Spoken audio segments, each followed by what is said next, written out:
Hi, this is Scott from Spectre Gear, and for today's video, we're taking a look at our new Recon Series 1-point sling. What this is a an outgrowth of our Recon Series 2-point slings.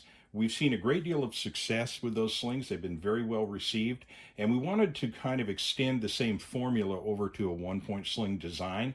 And the main departure between this, both with the Recon Series 2-point slings and this one, is of course that we're using a different type of webbing for the sling itself.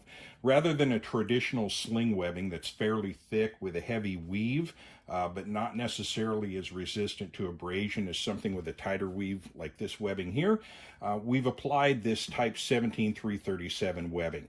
Now, it is more closely associated with load-bearing gear, and a lot of you, if you've handled any kind of military load-bearing gear, you've encountered this type of webbing before. It's thin, but the thickness of the webbing really doesn't have any bearing on how well a sling works on the body. In fact, it can kind of work against you. Because this webbing is so thin and flexible, it conforms very nicely to the body, yet it's still 1.5 inches wide, so it distributes the weight very nicely. And this is, as I explained with the Recon Series 2-point slings, this is kind of an outgrowth of our experience with the Israeli Defense Force 2-point sling that's been around for a very long time.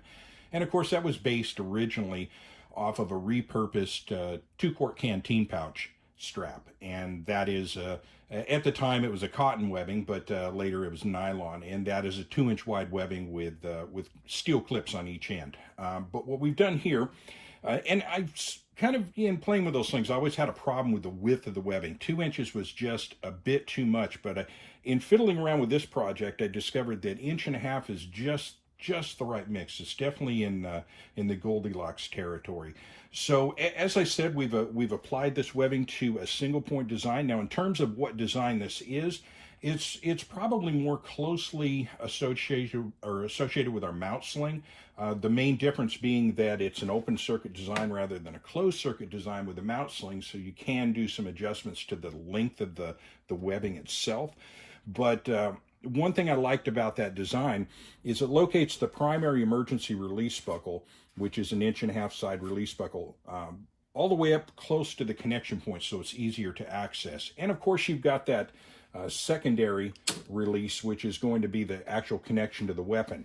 Now, what you see here, of course, is our QD connection. We have two different variants of this.